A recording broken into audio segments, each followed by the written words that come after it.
Hello and good afternoon, Xbox Nation. Welcome to this week's new episode of the Xbox Factor Podcast. I'm your host, Mr. BoomStick XL.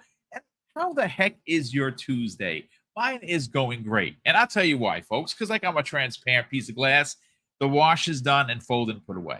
The bathroom is clean. And guess what? I even got a full 60 minutes of chest and shoulders, and I feel sore as hell but also great in my mind.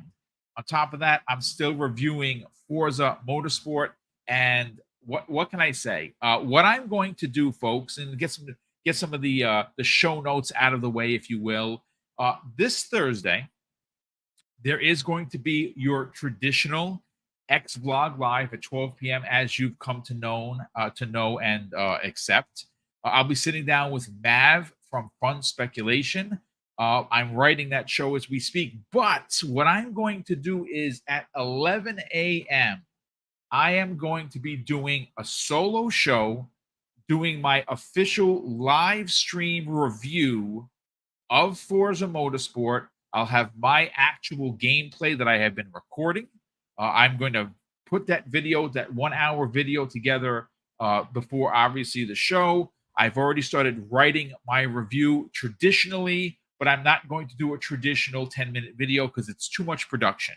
I feel better and more behind the mic, which I think you guys and gals appreciate. And yes, I will be doing a Game Pro-esque EGM, old school type of review. We'll be talking about 4 different categories.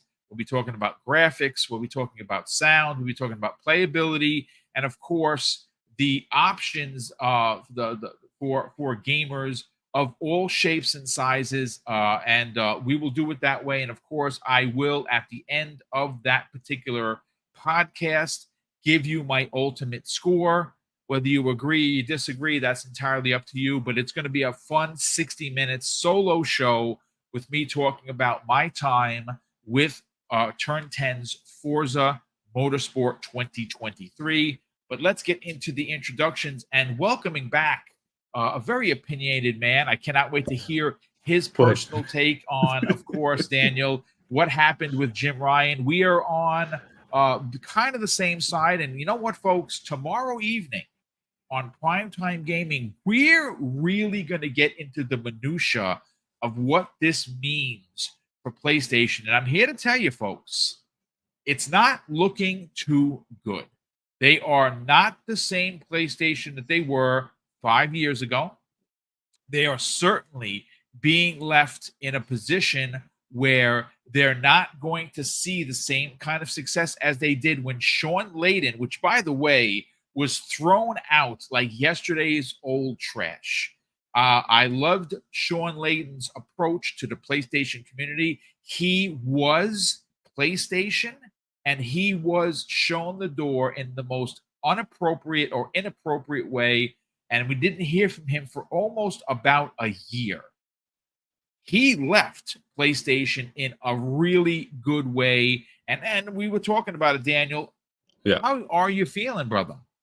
I'm feeling good. It's been a really interesting couple of weeks for video game news and just in general. So there's been a lot to talk about. So I'm excited to get into it.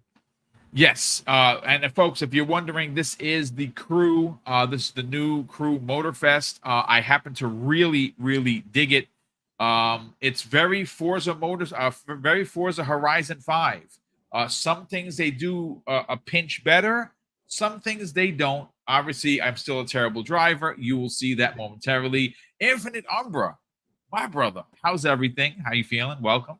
Welcome. Yes. Good morning, Boom. Good morning, Danny. Good morning, chat. I see you got your New Yorker in you because you haven't changed for those Tims on your character once. Well, there you go. I mean, listen, who doesn't like a pair of Tims, especially the tan ones? Now as soon as I say it, now you switch shoes. Don't tell me put on some New Balances or something like that. But yeah, man, it's been a really good week. Ton of games I've been playing, of course. I'm on new game 3 for Starfield. Wow, dude, that's not surprising. Yeah, that's not surprising at all. Tons of time in it, but my review was an 8.5. I played and beat Cocoon and I thought that was really fun. I thought that was really challenging. The puzzles, at least late game, it got really challenging. I enjoyed that a lot. I gave that an 8 out of 10. Some had get it higher than I did, but that last part was a challenge. But I actually put 20 hours in that game. That's how much of a challenge it was for me. It's actually like a 3 to 4 hour game, but I actually like that. And I encourage you to try it, Boom, and rack your brain like I did. And I know it might be a little bit much for you right now with everything else you're trying to do, but I would definitely say if anybody wants a bit of a palate cleanser or something, they can kind of play in between these gigantic releases. Yeah, it's, you know, folks, there's a real problem that I think many of us are dealing with, and that is too many goddamn games. It's too much. I you know, like I went back and I wound up picking up, I think, for $8 over last year's holiday, Max Payne 3, right? Which was a game that I bought years ago on the Xbox 360. I think I played like the first level and I never played it again. And I saw the announcement for Max Payne 1 and 2, the remake from Remedy and Rockstar, and I got excited. So, listen, I got to play Max Payne 3. And I started playing that. And obviously, I was tasked to review, thanks to, of course, the generosity of Xbox, Microsoft, and, of course, Turn 10 Studios for Forza Motorsport. I'm playing through Starfield. I'm getting close to the end. I'm trying to, sew up a couple of things. I'm trying to, farm some XP on a few planets. I want to get all the powers. There's this one particular power. I think I saw you talk about it, Umbra, where you actually slow down time. And it's that I don't have that one yet. It's one of the few powers I don't have. Like, what the H? You'll get there if you keep playing it eventually. Oh yes, I'm like I said, I have a few things left to go. I have to upgrade one of my powers, one of my stats, so I can jump further into the universe. I only have the level 1. I gotta upgrade it again. So I'm like 5 days and 7 hours in. I'm not in a rush to beat it, folks. I'm gonna play through it. Maybe I start New Game Plus, but that's just too much. And it's Halloween. Are you Who doesn't? What's that? Are you talking about the part where it's like, get a ship that can jump 21 light years or whatever? Yes. I mean, you don't need to upgrade your skills. You can just go buy one of those. Oh yeah, I mean, I could just buy it, but I'm cheap. I'm trying to save my money, so I'm just gonna upgrade my skills. But like, it's Halloween, folks. It's Halloween month. Who doesn't want to play a scary game? And they just released the Ada Wong DLC for Resident Evil 4. I haven't played it. Yeah. We're gonna talk as we get closer to Halloween what your favorite scary game is. Mine is, and still and will always be, Condemned Criminal Origins. That is a masterclass Xbox 360 game that needs a remake forthwith. But I don't know what it is with me, but all things Halloween, all things scary movie, all things psychological scary. No, not good. I don't want to deal with none of it. I'm that black man in a scary movie that runs. I'm not the one that goes investigates. What's that noise? What?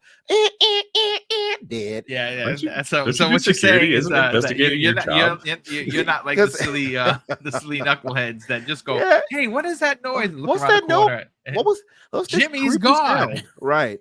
I'll be right back. Where did Jimmy go? Right. Not me. As a matter of fact, if the talk is, let's go to these woods. No, thanks. Mrs. Boom says that about that. She said the great outdoors are far from being great. She agrees with you right there. Yeah, well, listen, folks, you're here to talk about video games, and that's what we're going to do for the next 2 hours. I do want to open up with some thoughts, and I want to start with Infinite Umbra and kind of get your hot take, because obviously when we last met on Tuesday, Jim Ryan was still the head of SIE. Well, obviously the next day at 6:16 p.m. here on the East Coast, that all changed. Now, there are a lot of thoughts. There are a lot of theories. There are articles starting to come up where people are now starting to talk. Tomorrow evening on Primetime Gaming, we're going to be sitting down with C Money and the Misses, and they're going to be making their debut on Primetime Gaming, and we're going to talk about these conversations. And I got to be honest with you, it doesn't really look like people were feeling the future or the path that Jim Ryan was taking SIE in regards to games as a service being a focal point on how PlayStation was going to make money. But I do want to quickly get your hot take because we didn't get a chance to talk. Obviously, I want to get your feeling on this. Like, if you just look at today's show, right, folks, this is a real prominent, excitable type of conversation we're going to have because we're talking all about Xbox first party. We're talking about Doom Year Zero that came the way of the leaks. We're talking about State of Decay 3 and the fact that the coalition is working with them. We had some conversation about it not coming out until 2027. That has been debunked. So this might be a 2025 game.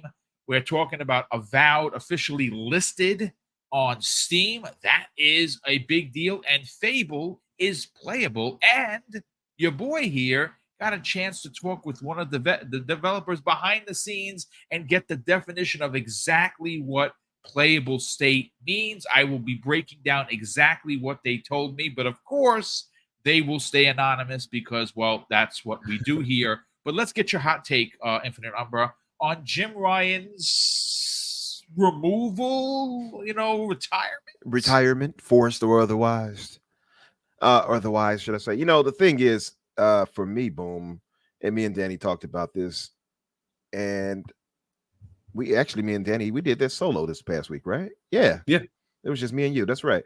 And so our thinking is, and actually Friday, that's what it was. We also had Hargeet come on Infinite podcast, so that's why I was confused. So for me, it goes back to what we discussed on both days, and one is that it was so sudden that it doesn't add up. That it's just like, oh yeah, he planned on doing this. Now they have 6 months, of course, until he actually retires, so they could say, well, that's reasonable. But the fact is that it was actually leaked first by Jason Schreier. Then Sony came out to confirm it. Tells me this was pretty sudden. Sony also gave kind of a pretty bland send-off in that letter to me, which tells me they may have had an issue. And then one thing that we talked about Friday when we had Hargeet on, and he made one really good point, and that is you don't typically set up for somebody to retire in a position in a multi-billion-dollar company, or at least generating company, such as they're billion. I'm right. Multi-billion-dollar company such as Sony, without having the next person already being vetted to step up into that position. And we know they didn't do that because we know that Satoki, should I say, is actually stepping in right now from Sony. And you see, that's the inherent, exclamation point, because the head of Sony proper is taking over instead of, let's say, for instance, Herman Holtz being the successor to Jim Ryan and him announcing that. Big difference. Yeah. I mean, he might end up taking over eventually, Herman Holst, because the guy who's in charge right now, Hiroki Totoki, he's the interim guy, which I think also plays into the fact that they were either not prepared to announce this or were not prepared for him to leave. So yeah, it's either way. That goes to exactly my thinking. Like the fact that he's stepping in, and how odd for his name to rhyme like that, by the way. But but the fact that he's stepping in like that from Sony proper, being the second in command of Sony, and there is no actual successor there in place, that to me screams a sudden type of thing. And I'll just add this to it and I'll stop. On my point is, we now have heard reports from behind the scenes and from sources that PlayStation Studios developers have had an issue with this whole live service, game as a service model that Jim Ryan has proposed. So if they're saying this, that likely reached the ears of the higher ups, and it's probably far worse than what we're seeing online. That's my imagination and conjecture, but I feel like one of the things I made a point was that I think that Sony wasn't filling his plan. And Danny, you made a good point, which I pointed out, and which we led with was, what did Jim Ryan actually bring to Sony? What did he do? Because you were like, because I think you made a perfect point where you said did he really do that though? We got to do one of those faces. Did he though? Yeah, Because because everyone was like, "Oh, he did such a great job launching the PS5," and it's like, well, he didn't ruin it. yeah, right. That's true. He didn't like come out and light the building on fire, but otherwise, I mean, like, there's something to be said. You know, it's funny, folks. We were literally before Umber jumped in the green room. Daniel and I were talking, and we literally said that you could have dressed a tree or a rock as Jim Ryan and launched a PS5, and it would have sold. This is You know what Rock I'm saying? Ryan. Yeah, you actually got a good ring to logistically- it too. Like, I keep seeing that that type of rhetoric around. Oh, but you know, Jim Ryan did all this. Hold the phone, folks. yeah, He simply was in a position of power Mhm. during a launch that was going to happen. That should have been Layden's launch. I actually made a point about that on Friday, and I want to let Danny speak and get his point out. But I said pretty much the same thing, that I related it to politics. You have when sometimes, and it can go either way, bad or good. But if it's a good administration before the next president steps in, typically that next president is going to see a boon. Like they might see good job growth, right? They might see these things that the previous administration left behind.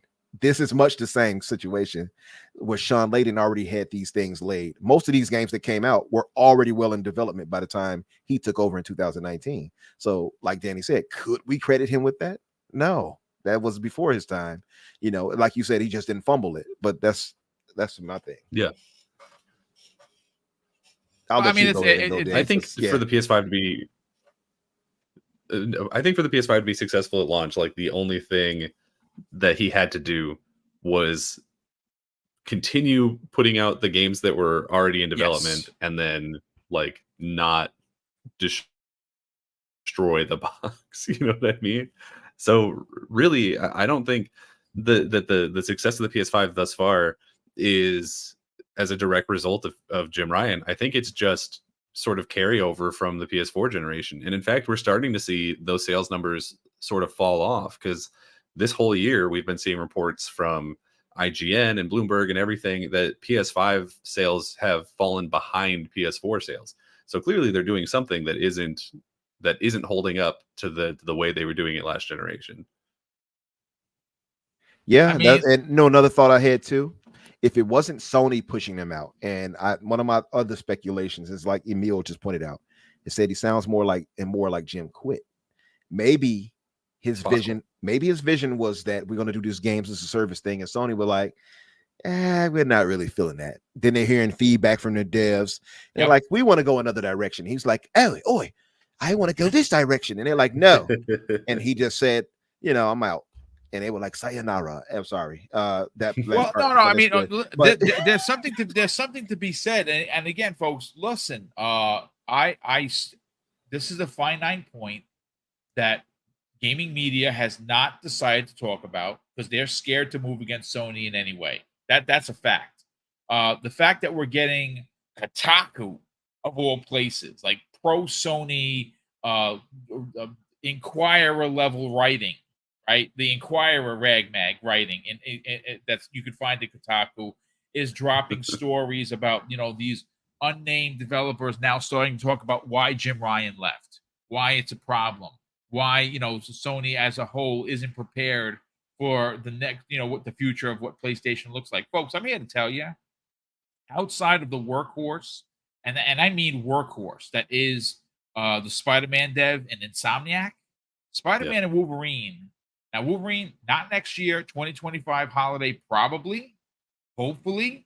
Spider-Man 2, like I said, I'm not ashamed to say it. I will put down everything to play that game. I cannot wait for the 20th. Yeah, that's going to be a good one. I'm sorry if you're not interested and it's not for you. I hear you, but it's definitely a boom game. For sure. Spider-Man is my favorite comic character of all time. So, and I grew up on a man. So the character. So, I think the good thing is that Insomniac doesn't fumble, right? So no, they do not. Yeah, it's going to be a good game. Very rarely do they make PS5. a game that's like they did make one that was that shooter that no one ever talks about. Resistance. Multiplat. Yeah. No, not Resistance. Resistance is awesome. It was like a 4-player shooter thingamajig that came out that wasn't really that good. And it was Multiplat. It was before they were purchased by Sony. I hope that they're doing a Resistance remake. Supposedly they keep tweeting about it. But listen, why I brought the Jim Ryan situations up, because again, it's some people think, oh, boom, we kind of know it already. Okay, fine. But the reason why it's context, what we're about to talk about, is look at the conversations that are being had about PlayStation. It's in disarray. He said it's called Fuse. Black Fuse, that's the Helmet one. Man Yeah, said. not a great game. Okay.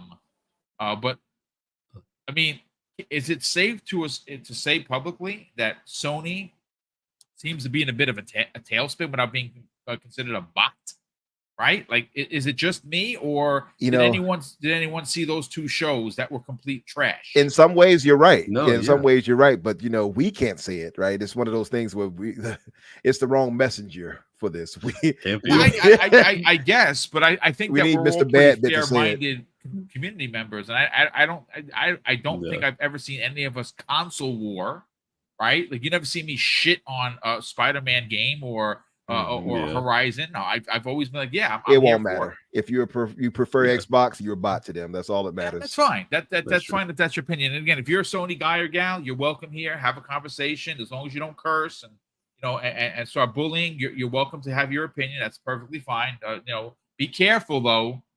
Lethal Papa walks very quietly and carries a very large band stick. So if you get banned, well, you did it to yourself. But I'm say all of that to say, Infinite Umbra, is that look at what we're talking about in regards to the direction of two different platforms.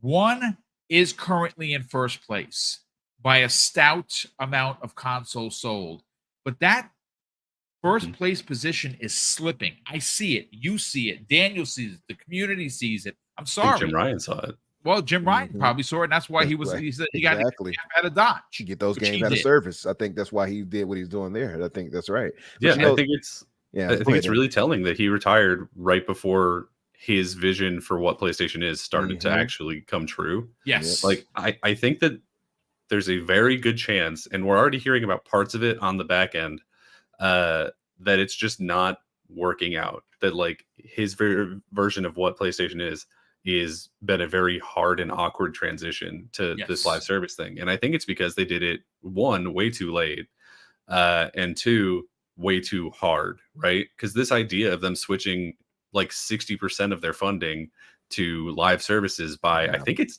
next year or maybe 2025. I don't remember exactly what it was. Yeah. Starting next year. Yeah, like that's insane. And we've been seeing reports from Daniel froze. They bought these extra studios to make the live service games, and that's what the 60% is. And it's like, okay, but we're hearing reports that like Naughty Dog and Insomniac and Guerrilla and all these other teams are also doing live service games and are not liking it. So speaking of, we're also hearing now that Naughty Dog is laying off people soon too. Yeah, they just laid off. That was the story that broke this morning. Yeah, not good. Definitely not good. Yeah, so I think you're right. It's a bunch of things that's kind of falling out of alignment for them that might work in Microsoft's favor in a way. And I hate to say it that way to sound like, oh, Microsoft, it's your turn to step up and get them now. But that's kind of what it's looking like. I think that honestly, and I say this outside of being a bot, if to any of our Hoove brothers listening, I think, and I've said this before, I think Microsoft has a better outline and plan, and they've had it for a long while, and it's starting to finally come into place, I think, than what Sony has had. I think Microsoft being kind of forward thinking and futurist when it comes to a lot of this stuff, because a lot of stuff they came up with before, you all know, they got rejected. Like we did a whole TV thing, took over the mindset, but a lot of the things they put it forward that we actually use and celebrate now. So I think Microsoft being as forward thinking as they are, they're set up well. Like look at all the games right now. If you look at the list of what Microsoft is releasing versus what Sony's releasing first party, Microsoft they're outdoing them. They have so many lined up. We don't know what's going on with PlayStation outside of Spider-Man and Wolverine. So, and I'm sure it's going to be some good stuff. I mean, we know rumors obviously. I want to say, I just want to add some context to you. If you bet against Sony, then you're probably going to lose because maybe again, I want this to be clear. Maybe the Uncharted's and the Last of Us and Ghost of Tsushima. Maybe those games, that over-the-shoulder, story-driven type of game, isn't your bag. I hear you, and I'm not going to argue with you. They're my bag, and this is why I have a PlayStation 5. They're movie-quality stories that tell a very specific tale with characters that I come to know and love. And I appreciate that as well. And that's why I think it goes, yes. that's why I think his vision goes directly, is very counterintuitive to what they've been setting up. Because that's right. Their thing has been, their niche has been this over the shoulder, for third person action adventure, strong narrative, etc. And now you're going to games as a service. What were like, was it 10 or 12 games as a service titles? I think it was 12. Yes. So that's a lot. That's a lot of change. And although our Hoove brothers tried to play along with, oh, that's all right. Yeah, they're not going to play those games. We all know it. All of us know it in the chat. They're not attuned to that. It's much like where they'll rag on us. Well, you guys don't play JRPGs and stuff like that. It's because it just hasn't been Microsoft's bag. It's the same situation here in reverse for Sony when it comes to multiplayer games, first party at least. Of course, third party is going to do what it does, but as far as first party, just hasn't been their thing. And I don't know how well the attachment rate will be for them to actually stick to something like that. The core base, at least. I wonder. So I mean, it's going to be interesting to see how they recover, how they pivot. Look, these plans are put in place years in advance. Jim Ryan has been the leader for a couple of years. He saw how Microsoft was making money. Remember, again, let's call a spade here, folks. Microsoft, when they were struggling to be in a position where they are now with these single-player games in development that we wanted, we have asked for. Cognito has, on a regular basis, says, Microsoft, give me the hashtag just one gaming gods, right? He's done that, and I'm right there with them. They're on the way, and we're going to talk about 4 of those games today. But we also got to say that there are, if you're looking at the chart, a sliding chart, there are 2 platforms going in opposite directions. Microsoft is becoming PlayStation, and PlayStation is becoming Microsoft before where they are now. Okay? They thought, Jim Ryan as the leader, their former leader, thought that they could follow the same suit as Microsoft. Microsoft got clowned for their games. How many people didn't point the finger and laugh at Sea of Thieves? Sea of Thieves has over 25 million players. I think 30 million now. Yeah. They're making money on Sea of Thieves. They're making money on Grounded. They're making money on Fallout 76 and ESO. Minecraft is 140 million concurrent players per month. Minecraft Dungeons, 25 million. I could keep going. These are all games as a service that Microsoft has on lock and own, and they're doing really well. So when you say they have games like Doom Year Zero as an exclusive and State of Decay 3, which will give us both. It's going to give us a single-player aspect, at least I hope it does, and a multiplayer for the games as a service type of deal. You got Avowed going to be a straight-up single-player game. Fable is going to be a straight-up single-player game. And that is just the tip of the spear. Yeah. So many games. That's the thing. Like, again, you look at the roadmap for what Microsoft has set up. They did, to me, a complete 180 versus what Sony has been doing. Like, I don't think anybody, if they're being very real, could see what Sony is putting out as far as like the Q and as far as the VR and everything like that, the games for it and all that. I don't think you could see that and be like, yeah, this is what I want. And the games as a service titles, I just don't believe them.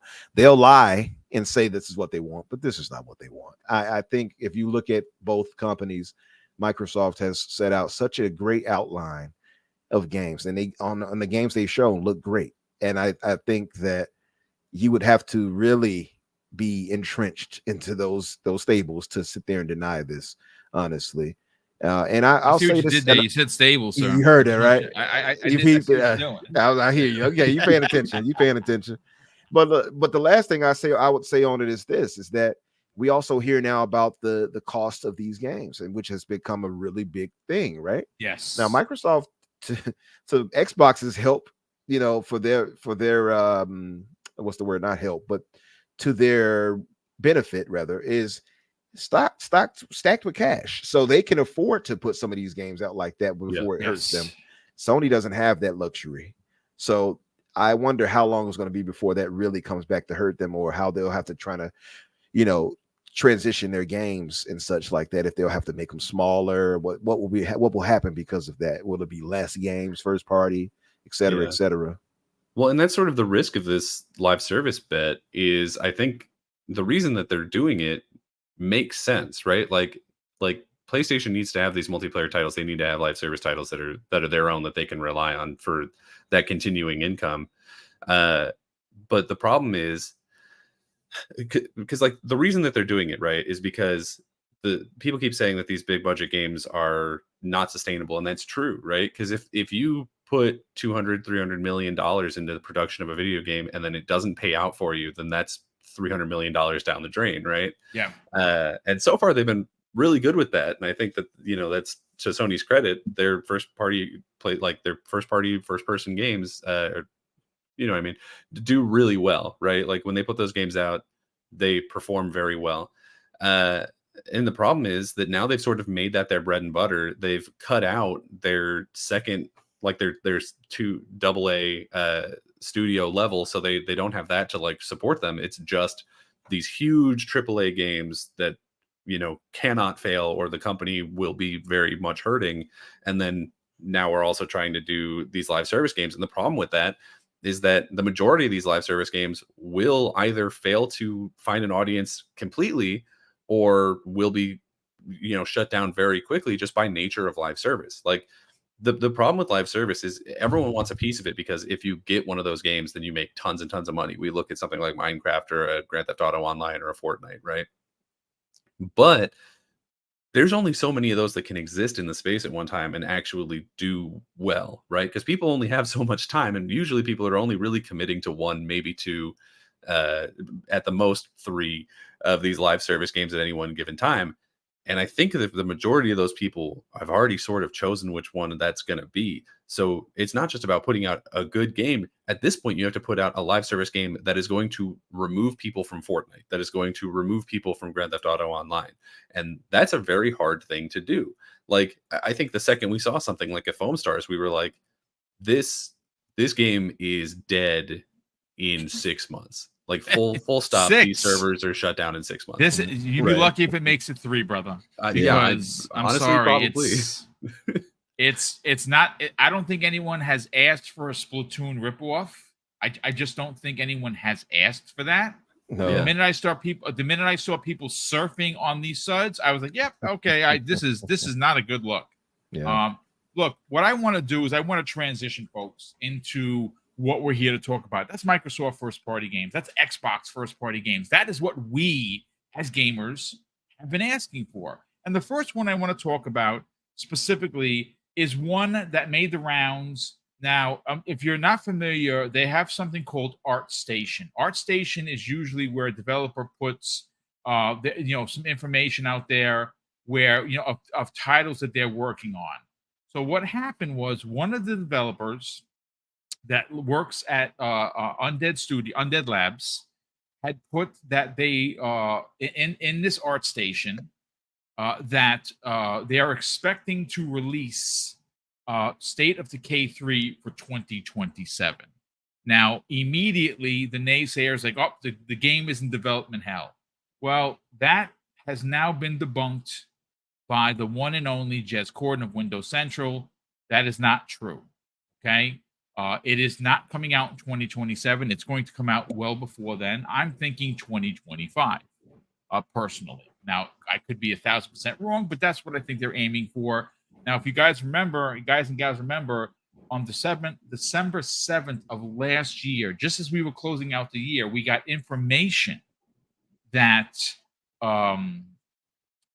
that our good friends that created the Gear series is actually helping the development of the coalition is actually helping the development and working with Undead Labs on Unreal Engine 5, which is going to be there you go, perfect for a perfect segue for Infinite Number to jump in here. It's going to be a much deeper AAA experience from a team that I think is going to deliver. Now, this is great news that it's not coming out in 2027, because guess what, folks? We're still in 2023. That means that game would be 4 years off, and that's ridiculous. Again, Umbra, that has been proved to be untrue thanks to Jez Corden of Windows Central. I want to talk about State of Decay because what I know that there is an incredible multiplayer leveled game, and that we're going to get what is considered a very typical multiplayer type of experience with being an Xbox exclusive. And I love that. And I love the first one. I put 60 hours into a State of Decay 2. It was amazing. But I have a question for the panel, and more so for the chat. Is anyone else looking for a little bit more? And my answer is yes. Yep. I want a single player Days Gone type of experience. Now, maybe it doesn't have to be like you're riding around on a motorcycle, but I would like a single player aspect to come to this. I would love this to offer both a multiplayer and single player type of experience. Umber, what are your thoughts on this, man? Yeah, no, I co-sign that. Part of the whole thing of having to play online with other people kind of put me off on playing State of Decay. So I'd never played any of them outside of the first one, maybe for, I think, a demo of it way back, and maybe about 20 minutes of that.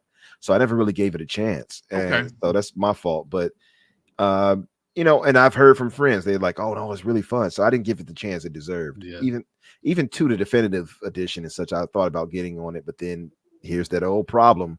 Games releasing that stopped me from doing it, So I feel like, yeah, it would be smart for them to give a single player type of component. They could do something a drop in, drop out type of thing where you could play yourself and then have others jump into your world, and maybe the loot they take and they can have it in their world or something like that. Yeah, maybe and that's basically how State of Decay 2 worked. Did it?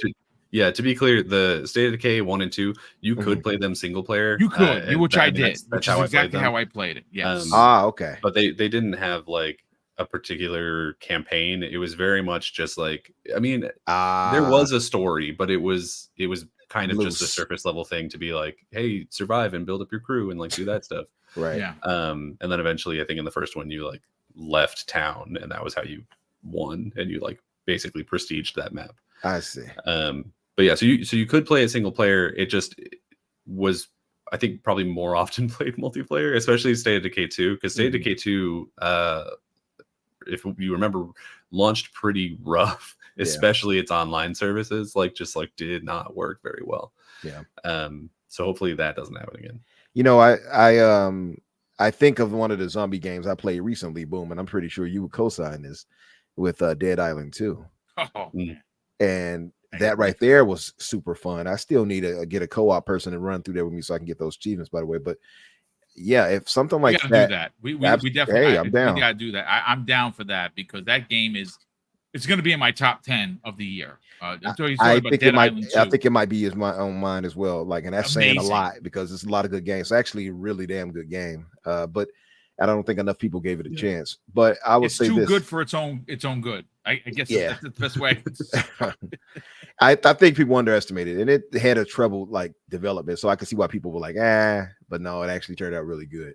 But that said, give us something like that visually, because it's visually a gorgeous game. I used it because I think of the visceral action that you hitting it, the blood and guts kicking out, and how you can kill these zombies and deform their bodies and stuff like that. It's visceral. That's the best way I can put it. But on top of that, it's fun. So I think that's the thing that I think they should go toward. And like you said, Danny, since they didn't have really a central story outside of just a small plot, give a strong narrative. Give us something akin to, and chat, don't replace my bot parts, but give us something akin to what Sony would, as far as a solid narrative story. And that's the one thing I feel like sometimes Xbox lacks at, is just giving us a strong narrative story. Will excel in so many other ways, but giving us a solid solid story inside of that world, I think would push State of Decay 3 up to a whole different level. Outside of it, are obviously using the best engine in gaming, Unreal Engine 5. But yeah, still, if they did that, I think would actually really push it up, like give it a solid campaign. You know what I mean? Because the way it is, it's kind of like a Left 4 Dead situation. If that's the way you're explaining it, it's just like, it doesn't really matter. It's secondary. Yes and no. It's definitely not Left 4 Dead style in terms of like gameplay at all. But it is very much that thing. If you're talking about like the level of storytelling, then I would say that that's a pretty accurate thing. Where it's like there is a story there. It's like we got to get out of here, but like it's not really. Like there are characters and they do things but it's really about like the emergent gameplay of like there's this one group over here that wanted to trade for a thing, and then instead I went in and I killed them all, or like stuff like that. Yeah. So I want to know, like, because I see the chat, a lot of them like, oh, I like it like this, and I know some people who prefer straight out, they don't care about story, any of that. I know some people. Good on you if that's your bag, brother. Good on you. But you know something, we're in a position, and I see Wade Johnson won. He got a little bit triggered. He's talking, let me read one of his first comments. Hey, Boom, log in and play State of Decay 2. There's been a lot of updates since you last played, shaking my head. Well, I mean, here's the thing, dude. That's true. When you produce 5 shows and you work on your channel 7 days a week, you're limited to how much time you have in a day. Now, whose fault is that? Mine, for giving a shit and having too many shows, and that's fine. And then, of course, he responds with a follow-up. There's been 34 updates since. And you know something? That's amazing. Yeah. And I appreciate it. And by the way, I just checked with LinkedIn. They have 128 employees at Undead Labs. Now, my ideology on how you advance what we already have. We have in our arsenal State of Decay 1, which was an arcade type of experience, and they upped the ante, right? Yeah. Part 2. Now, Part 3, they now are under the banner of Microsoft. They have money. They have money for investment. They have money to put into a game. So someone else say, shout out to Maureen Lewis, says, Undead Labs, unfortunately, isn't built as a studio to produce single-player campaigns. Says who? Because if you're going to make a third iteration of your franchise, I don't know, maybe it's just me, but you kind of want to put your best foot forward and do something a little different. Yeah, I'm not saying that they should take away the multiplayer aspect of it or the survival aspect of it. It should be there, right? But what I'm saying is as a person who appreciates story, like for instance, let's go all the way back to 2020 when we first saw the female in the woods by the campfire. I want to play as her. I want to know her story. I want to know what's happening, that the animals are now being infected and that it's becoming a problem even bigger. I want to know her story. Yeah. I don't know why she's by herself, why she's screaming. I guess I got a good idea. Guess why she's screaming. I got a good idea why. Yeah. But I'm just saying, like, but all jokes aside, I want to be told her story. Yeah. Now, if they're going to allow for us as creators and players to create a character, and that single player story is going to be depicted as the character that we create, I think that is an amazing potential experience that not many studios are doing. Yeah, I'm not saying we should change what State of Decay is. I'm saying we should add to it. Absolutely, and that's the. I'll just say this for myself, like in respect to those who played it. Like I don't want you all to take it wrong that we're dissing the game. I have no negative thoughts of State of Decay. I in fact did want to play part 2. It's just, again, we had a deluge of games hit us. It's like I can't get to it.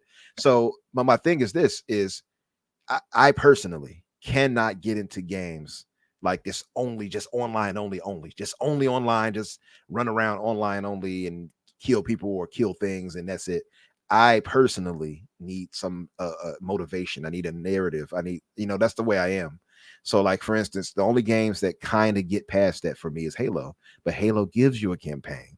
So I get that, and then I can go to the multiplayer part and play that. You see what I mean? So, but I can't just play online only. Those like when Call of Duty did that thing when they're like, oh, they're gonna release this without a campaign. I'm like, and I won't ever touch it. I don't care for their multiplayer. I didn't even buy it that year. I wouldn't have taken it for free. Exactly. So that's my thing.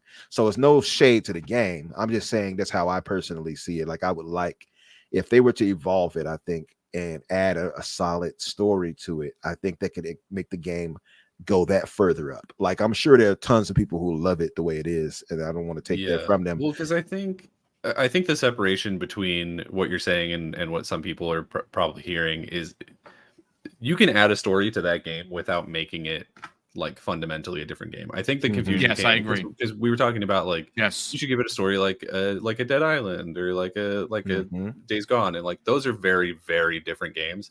Yeah. And at that point, you may as well just make a new IP. You know what I mean? So, but you could definitely work in more of a story into like the existing fundamentals of what a State of Decay is. Like, I think when you think of State of Decay, the big drawing points is like any of your characters can die at any point. Like it's very heavy on the resource management. Yes. And you have to do, and it's that thing of like building up your community in the apocalypse, right? Like that's what people really go to those games for and really love. And there's no reason you can't layer a story on top of that gameplay. But it's definitely going to have to be different, right? Like you're not going to have a deacon or whatever the characters in Dead Island, I haven't played Dead Island 2, whatever they're called. Like you're probably not going to have that situation. Right.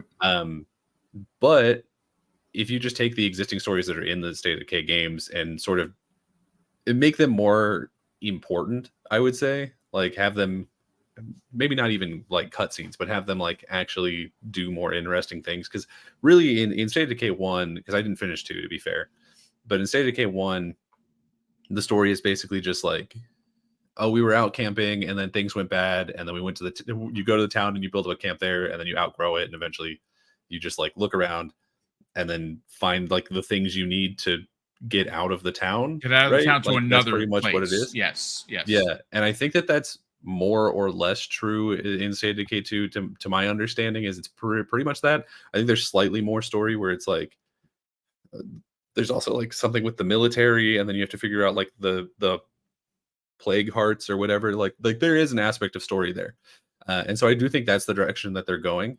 I will say I don't necessarily think that we're going to get like a more hardcore single player aspect of that game, because if I remember right, their original idea for like their pipe dream game for the State of Decay franchise was they wanted to make it like practically an MMO where everyone was like building up their own camps and you were like a really big map and you were picking wherever you wanted to do this thing. And I think for a lot of people that's really appealing, but it is very much a different game than you guys are describing. And to be fair, also there's been a huge amount of leadership change over there. So who knows if that's still in the cards? Because that was what they were saying back during like State of Decay 1 times. So, so who knows? I mean, look, here's the thing. I think that if you are a traditional fan, and there are several in here that want it to remain the same, I completely understand. I'm not saying that this should turn from what you know and love about the State of Decay franchise and make it The Last of Us. I'm not suggesting that, but I'm saying that there can be 2 separate aspects of the game to run simultaneously with each other. Look, Gears tells an incredible single player story, and that's what it's known for. But depending on who you ask, people will be like, well, I'm here for Gears Online. Okay? Take Halo Infinite. Now, granted, Halo Infinite's going to be a very different Halo when it relaunches, and there's a rebirth of the Master Chief, and hopefully it's done in Unreal Engine 5, and it's going to be amazing. But that story and campaign was told at the same time as an incredible multiplayer, and I played both of them for over 14 days in between the 2 modes and loved them equally. Gave them 10 out of 10 for both, and I'm not ashamed to say it. I think there is a world, especially when you have the backing of Microsoft. And I think the big issue here is what they have, the advantage that Undead Lab has is time. Yeah, They don't have to rush this to It's market true. like they did with their other games, where if they didn't, the lights of the company were going to shut down. That's not the same case. So who doesn't That is want true, a but I do think story-driven piece of content in the State of Decay universe while still maintaining what you know and love about the resource management, Exactly. survive the zombie apocalypse, Permadeath and all that. And I I'm picked that off sorry. in I think Pixel they Bit. can and both to your point, exist. State of Chat- Decay 2 chat did also there. launch with multiple modes. I forget what they were. Yeah, my brother was telling but me there you is could kind of have like a more single player mode where you pick a criminal or a cop or something. I don't know about that. Yeah. But the game, I mean, the game is, strictly speaking, like it is a single player game. It's a single player game that you can invite your friends into. Like it is based on the premise of being a single player. Like there's no competitive multiplayer. There's nothing like that. Right. I will say though, I think if you want like more of a proper, like a proper story and like cinematics and all that kind of stuff, I do think you probably will have to wait till that 2027 date, because they are a relatively small team. That's what we're hearing, right? Yeah. So if we're not getting that game until 2027, then yeah, I think that would be something that's feasible. If we're getting it 2025 or hell next year, which seems unlikely, but I guess isn't impossible, I don't think it'll have any of that. And that's going to that point. And I'm seeing the chats and stuff, and I don't want to spoil anybody's super chat, but I did see your chat, Pixel Bit, G, and that you guys were talking about permadeath. Like, imagine you get to create a character, or it's a character in a game. They could do it either way, and you have a real solid foundation of a story built into that, along with everything else that State of Decay is known for. And if you die, you permadeath that character out of the story. Imagine how dope that would be. I think that would be pretty cool. And narratively, they treat that character as if they are dead and keep on moving, and you have to play as a different character in the story. I think that would be pretty dope. Yeah. Well, and I think it should be, I mean, and again, not to spoil it, the super chat, but he also compares it to XCOM, and I think that's the direction that I would like to see it go. Is I want to make my friends in State of Decay, and I want to have like all my survivors be my friends, and then when they go out, like, oh no, Skylar got ripped apart by a feral, oh no, like that, like, because the characters in State of Decay are fine. Like there's some that I really like. Marcus, shout out Marcus from State of Decay 1. But I was never really attached to them in the same way that it would be to like my XCOM soldiers, if that makes sense. Even in runs of XCOM where I just name them after like I can't tell you how many times I put John Goodman in an XCOM run for no reason. You got John Goodman in there. Now that is hilarious. Wow. Not Dan. So I think if they go more that direction and let you customize all of your survivors and make it like, okay, this is Skylar and this is Steven and that's Abrar. Like that might be a lot more fun. And I think that I do think that's a more realistic direction for this to go, just knowing the past of the studio. But I would love to see the games that you're talking about. We'll learn soon enough. And I say this to say that why I have hope that what I have put down before you, and I got co-signed by Infinite Umber and now Daniel McGee, is the fact that the coalition is helping with State of Decay 3. Now, I don't think it's only that they're there for assistance in Unreal Engine help. I don't think it's there. I think that they are one of, like, I honestly believe, and again, I know they haven't had put anything out since Gears 5, but they have been doing so much behind the scenes work that with other studios, they are logistically becoming the Insomniac workhorse of Microsoft. Yeah, absolutely. 1,000%. And of course, they're working on Gears. And they had their projects that were canceled on them. And they were canceled, and hopefully that comes back in some way or another. But look, at the end of the day, if you don't want my chocolate and your peanut butter, pause. I hear you. Okay, but I put it to this way. They have an opportunity because they have money and time. Two things that many publishers cannot offer their studios when they're creating these games. Microsoft is in a very, very powerful position right now with their first-party games that are going to be coming out in the abundance level. This year, lots of great games. Next year, we already know 3 of them. and we think there's going to be Clockwork Revolution being the 4th potentially. I mean, if you put a year together like that on top of indies and second party deals and some third party stuff in the Game Pass, dominance, market dominance. And of course, it's going to continue into 2025, where you're going to get a Fable, right? You might get a State of Decay 3. We don't know. There's a ton of stuff in the tank from Microsoft. And I want to talk about the next one, gentlemen. I want to bring in Fable. I want to talk about Fable for a hot second, because no, we haven't. I mean, obviously, we did up until the event that happened during June. We had no idea what Fable was going to be, right? Were they going to make it first person? Was it going to retain some of the humor that the old Fable trilogy had? A lot of people were all up in arms. We were all nervous. And we saw gameplay. I know I saw gameplay, and that game looks dope. I cannot wait for it. But what we did learn in the last week or so is that it is currently at a playable state.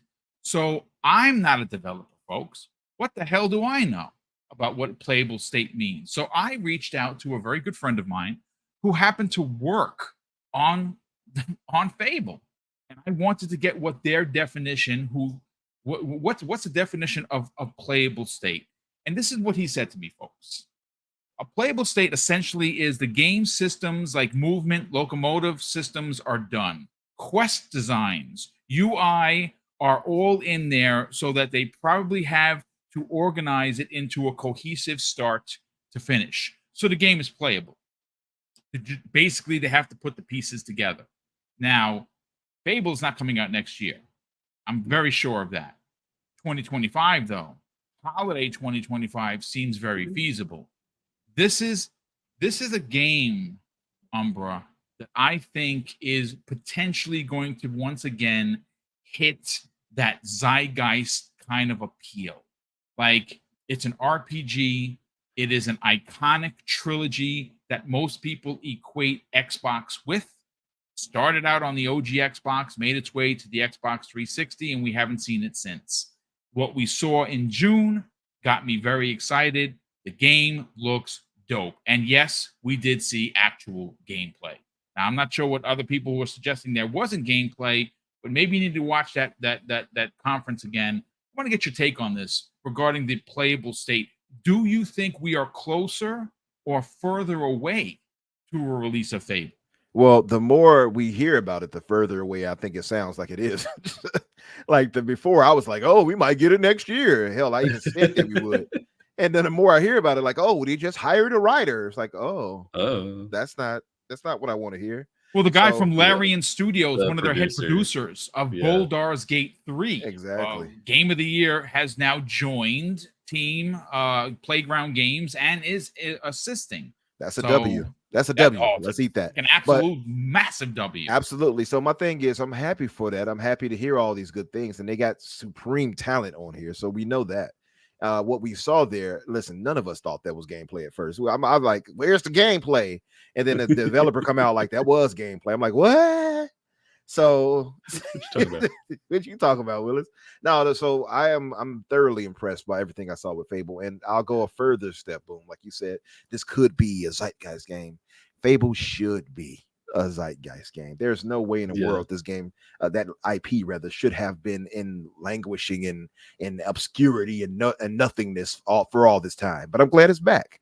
To me, it was one of the pillars of Xbox, and it should have gotten the proper push it deserved, honestly. So I'm happy for it. The only thing I probably have any type of, I don't know, hesitance on is the fact that it seems like we have the character given to us. We don't get the chance to create our character, right? Well, I don't say create, because we didn't create before. To be fair, you either pick a male, or if another one's a male or a female. But I would have probably preferred the thought that we can actually get an in-depth character creator.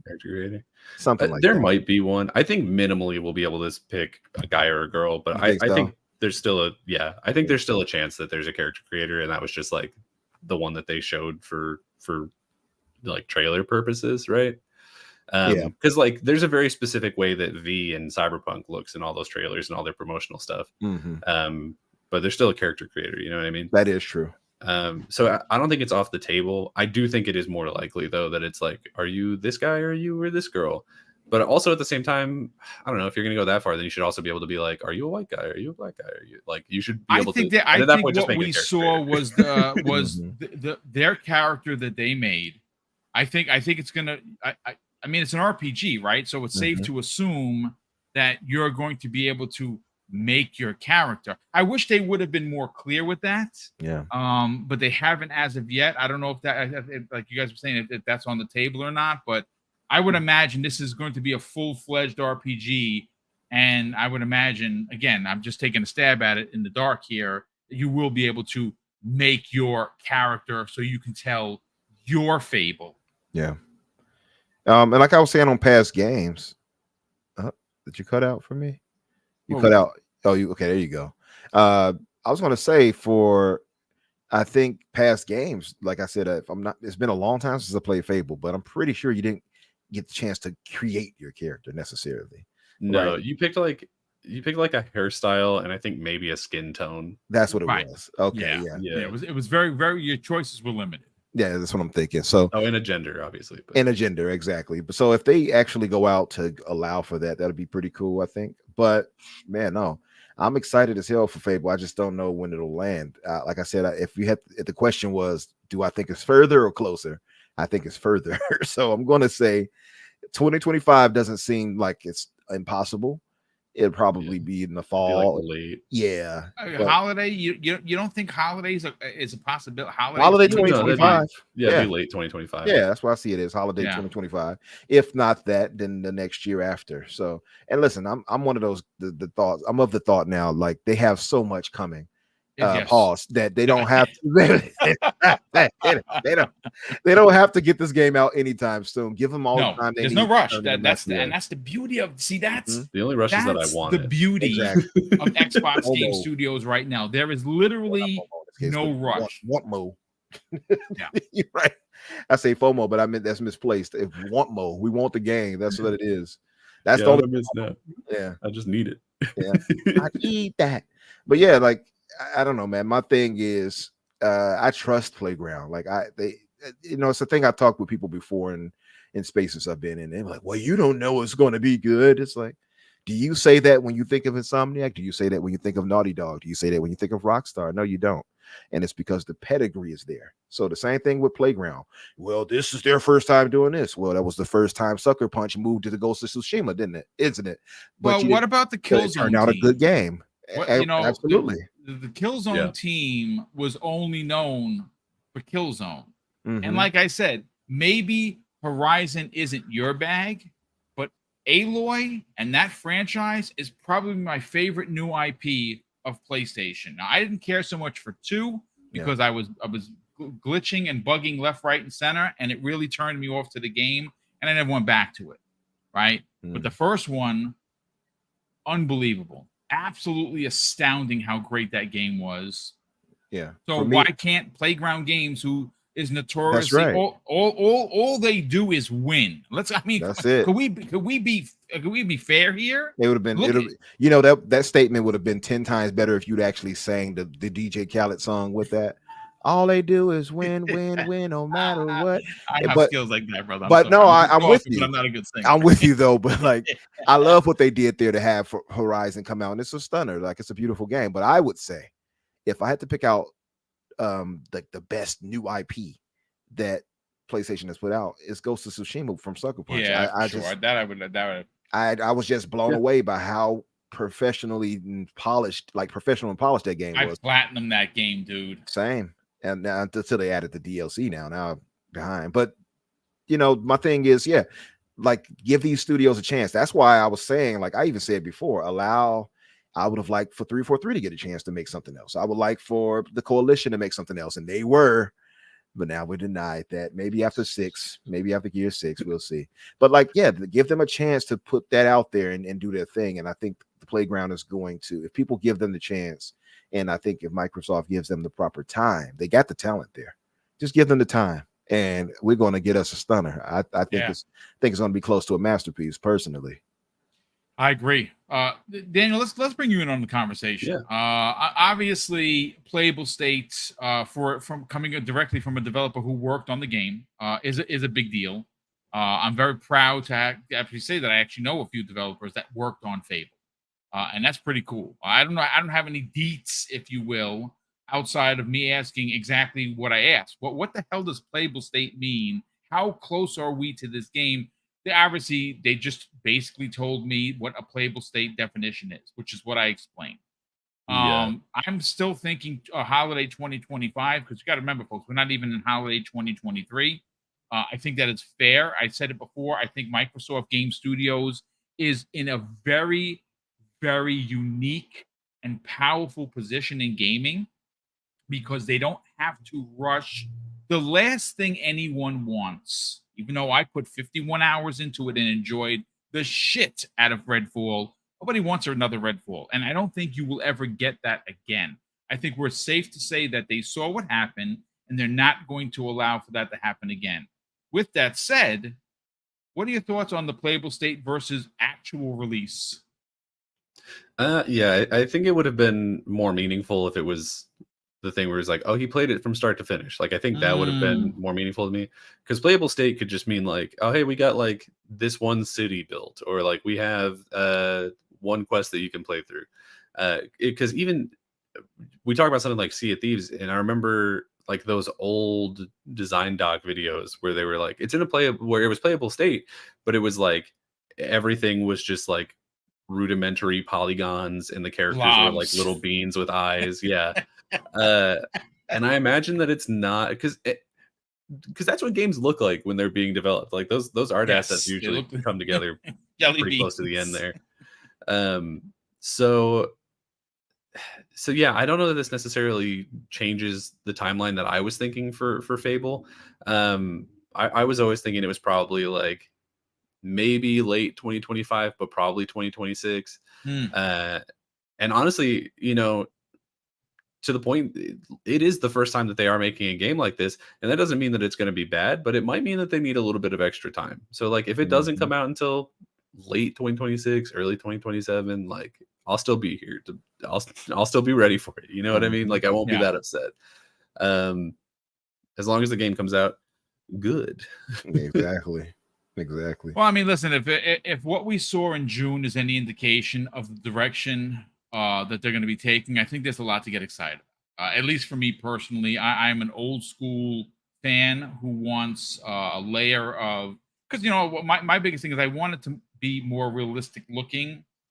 If you remember when Zemi Games was on the Xbox Factor podcast a couple of years ago, he and I used to go back and forth all the time. Like I said, I wanted more of a Witcher like experience, even though I hated The Witcher 3. I'll say it publicly. don't throw pies. I could not get into that game.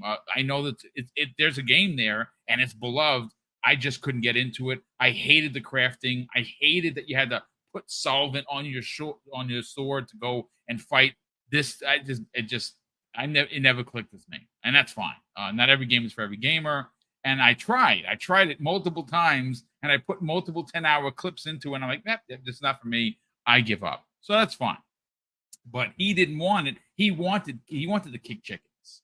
He wanted to for it to have its comedy, it's lore but comedy. I'm still on the fence about, I'm glad that they went in a more realistic graphics kind of a presentation, which is what I really wanted, and they have delivered that. But I'm all for it.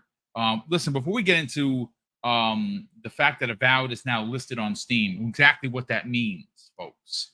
I got to catch up on super chats. My God, there's been so many of them. Now, yesterday, Drawn TJ, as we were out, dropped a very generous $5 super chat. So, Drawn TJ, as always, thank you for the additional $5 super chat at the end of yesterday's show. But he has one today of $2, and he says, hello, Umbra and panel, and hello to you as well, Drawn TJ. Thank you so much for the generosity and being here as always.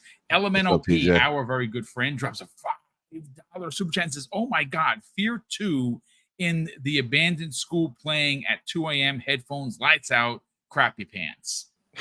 If I may, and I don't want to spoil this. I mean, the game is old as, dog poo. There is a particular scene or level in Condemned Criminal Origins I knew you about to in name a it. department store Yep. with mannequins. Mm-hmm. That's all I'm going to say. Put on the headphones, wear the diapers, and poo your pants. That's all I'm going to say. It is Either very, that very or some brown terrifying. pants. Either one. Yeah. Good choice. Oh, you Yeah, gonna be love it. sitting there in it. Oh my god! I actually, you know, it's funny. I was thinking about playing through the Fear series, at least the first two, anyway, because I own them on 360 and they're backwards compatible. I want to play those games, man. It's just too much to play. I want to play some games because it's horror. I'm definitely gonna play the Ada Wong DLC. I've beaten Resident Evil 4. I'm on my third run now. Just absolutely amazing.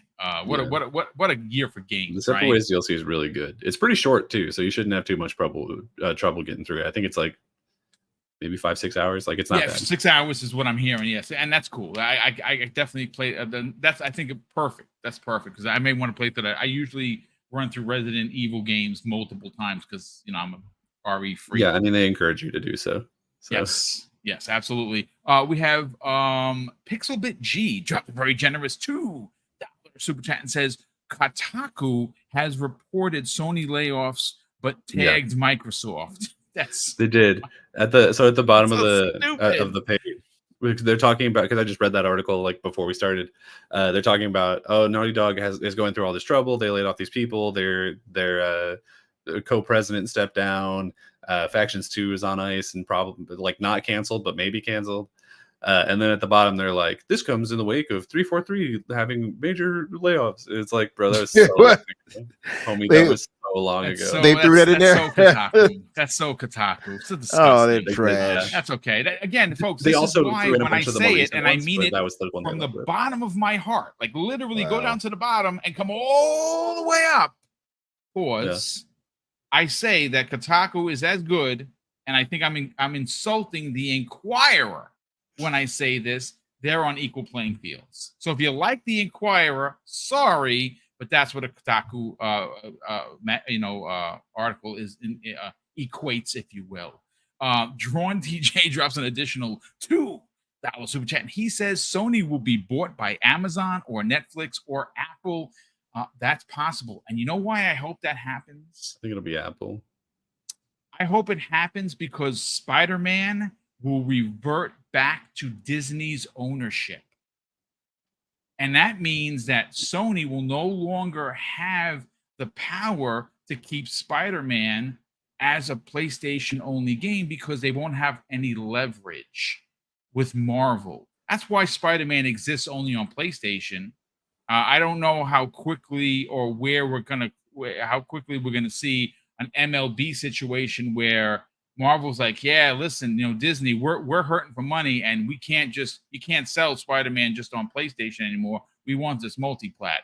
That would break the world in half if it ever happened. It's unlikely to happen, but you just never know. Listen, you saw what they did with MLB The Show, which, by the way, yes, indeed. MLB basically said either you make this multi-plat or we're going to pull the license, and Sony bent the knee. By the way, there is reports that they could, and there's reports about the upcoming games for Marvel characters with Iron Man and Black Panther. Yeah, where they were saying that they want to make sure that those hit really well because they feel like their past games have not been hitting.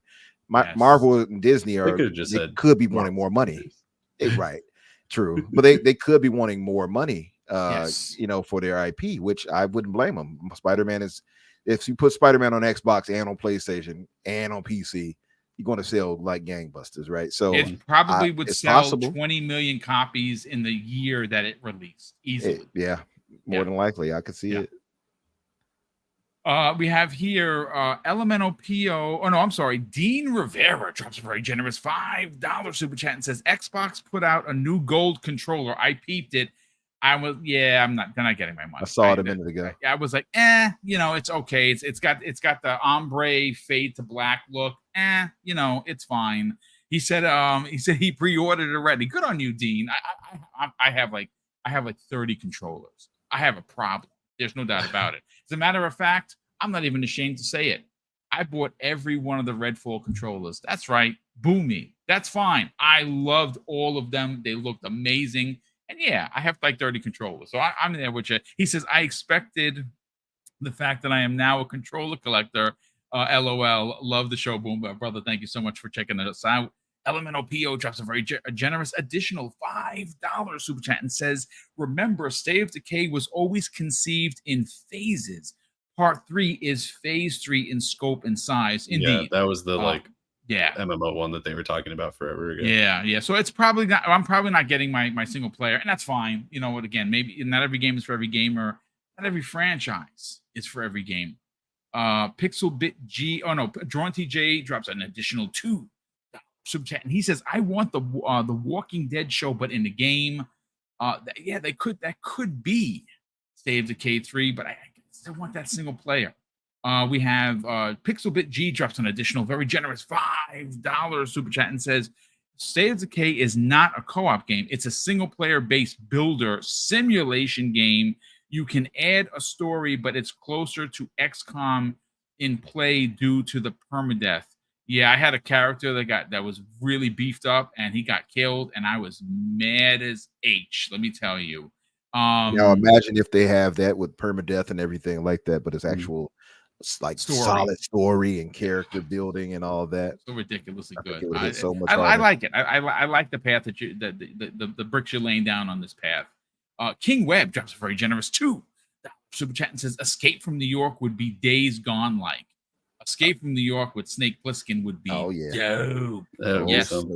Yeah. I'm all even better if they get Kurt Russell to voice him too. Holy crapola, that would be great. Drawn TJ drops an additional very generous $2 super chat and says they have permadeath in State of Decay 2. Yes, I turned that off immediately. I was not. Yeah. I'm not messing with that. After my first character, high level character loss, I was like, nope, not for me. Sith Lord drops a very generous $2 super chat and says Aaron said at E3 could be released in 18 months. It's possible. I mean, we'll see. We'll definitely see. And Highlander 001, very generous friend of the program, drops a generous $5 super chat and says Call of Duty is getting the shotgun and chainsaw from Doom. I cannot wait to play zombies and ME3 with the chainsaw and my boomstick as Ash from Evil Dead. Yeah, that's a dope collaboration. I am all in. I'm not even a Call of Duty player, but when I saw that, I was like, God, let's rock, baby. Yeah, yes, that's right. Groovy, as they say. Groovy. Gentlemen, let's talk Avowed. Now, it was brought to our attention by numerous people on the interwebs, as they are, that Avowed has now been listed on Steam. Now, I went and said, well, what exactly does that mean? Now, let me just give it's at Quick Resume Pod. He posted this yesterday, and he said just Avowed just got listed on Steam. Now, what exactly does that mean? Well, that means that the game is definitely coming out sooner than later. We know that it's releasing next year. We just don't know when it's releasing next year. I mean, Umbra, this is now for a lot of people, not me, because I in Obsidian, I trust. During the June event, Avowed didn't hit for a lot of people because they said it was too colorful. Now, this game was in, I believe, alpha when they showed it. I believe we're going to get a much darker themed game as the Pillars of Eternity is known for. The fact that it's been announced, that had been added to Steam, says that this game is going to basically be releasing sooner than later. I'm curious to get your take on when you expect this, and do you expect them to pivot and take into consideration the brightness of the game versus what people are used to in Pillars of Eternity? Not really. We talked about this on the show one time on the Fix. I think that, and I Riskit is, by the way, just to throw it out there, Riskit is one of those who stated he didn't think it looked as impressive as he was hoping, and it didn't look as gritty. And I kind of get that, but I think that the world setting that they're going for here, to me, it looked great. I loved it. And I know me too. It's going to have Obsidian's charm. So yeah, I'm all aboard. But as far as things go, yeah, next year for sure with this, as far as a release, it looks super polished when they showed it already. So, this things like that, Clockwork Revolution, those games looked ready, right? So I can see next year for both. As far as, and what was the main question again, Boom? Because I kind of got off key. No, it's okay. It's regarding the Avowed being listed on Steam. Oh, that's what it was. What that exactly suggests is that this game is going to be coming out next year. That it's unlikely, Yeah, that it's going to get delayed. Now, granted, that happened. I mean, delay can still happen, but it's unlikely. Like what happened with Starfield is a whole different scenario. I don't think it'll get a delay. It looks like it's, like I said, it looked polished already. I think it's possible that it'll come out next year for sure. They might want to personally give them more time and let it come out a year after to space out their game releases. That's possible. But I would say this though, as far as it being listed on Steam, that actually I looked into it before the show. That was actually done right after the show. Yeah, so it's not new. It's not a new revelation. They actually had it listed on Steam right after the. Oh, I didn't even know that. Yeah, I didn't even know that. Yeah, I didn't know it either until I looked it up today. But so it's not new as far as that goes. But I think though that shows the confidence behind it that they were like, here you go. It's right on Steam. Get ready to pre-order it, et cetera, et cetera. It'll be coming. Here's what we look like. Here's the gameplay. You saw all of that. I think that once the polish is done and everything like that, like you said, it was an alpha. So once we get all of that done, man, it's going to be a stunner. Absolutely. I think though that the main colorful palette that it has going for it, which I like personally, is kind of the anti-Bethesda style, because you look at the main Bethesda games, they're kind of more muted, the colors. So seeing Obsidian do that, and I think it plays into their wheelhouse, the game is going to have tons of charm. The characters are going to be dope. So I'm excited as hell, man. I think though, yeah, next year is a possibility. I think it's a possibility just because all visually the game looked super polished already. Yeah, in alpha, mind you, in alpha. Mm-hmm. Yeah. Mm-hmm. So yeah, I liked what they were putting down. I really enjoyed the Outer Worlds 1. I mean, like I super really enjoyed it. The DLC was fantastic. Daniel, let's get your hot take on this. Avowed again, folks, news to me. I threw it in there as kind of like a bonus topic because I didn't realize that it was put on Steam already. Well, that kind of takes the wind out of my sails, so to speak. But let's talk about it anyway, because obviously next year is the way it looks is we are getting bookended. Avowed is potentially going to be holiday of next year, which is what we're kind of gathering. Hellblade 2 start the year in the first quarter, somewhere January, February, March. You make the call, and of course, somewhere in the middle we have that game, Towerborn, which looks. I'm here to tell you, folks. After hearing Jez Corden gush over this game, I'm telling you, I think that is going to be the red herring for Microsoft Game or Xbox Game Studios next year. Multiplayer, RPG, cel-shaded joint. It looks freaking phenomenal. Now, again, I'm still in the mindset that we're getting Clockwork Revolution. It looked done. If I'm right, wow, what a year. But let's talk about what were your takeaways from the fact that it was listed? Does that suggest to you that it is going to be next year? Yeah. I mean, the trailer said that it was 2024, and I think I believed that. It was the situation where, because we know that it's that and Hellblade next year, and for some reason I keep going back and forth on which one's going to be first. Okay. And I think at this point I'm feeling. I think Avowed comes first. I think Avowed is like. Listen, I'm here for it. I think it's like May, like April, May, and it like leads into the E3 season, and then we get Hellblade. I think they hold that for closer to Game of the Year times because. Well, we know Game of the Year awards have a lot of like recency bias in the voting. And so I think that they want to hold on to that one and be like, here it is in like, I don't know, October or something. Also, it just kind of feels like a fall game.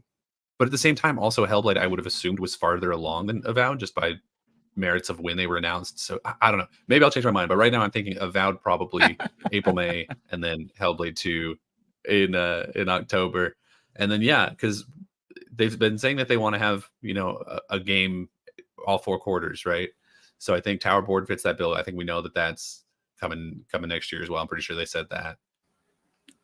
So we got Hellblade 2, Towerborn. What else do we have next year? Avowed and potentially Clockwork Revolution. At least that's what I'm saying. Man, that would be a crazy good year for all of those ridiculous. I feel like we had something else announced. Yeah, I feel like it too. I cannot. It was a smaller thing, but I'm pretty sure we had something else announced.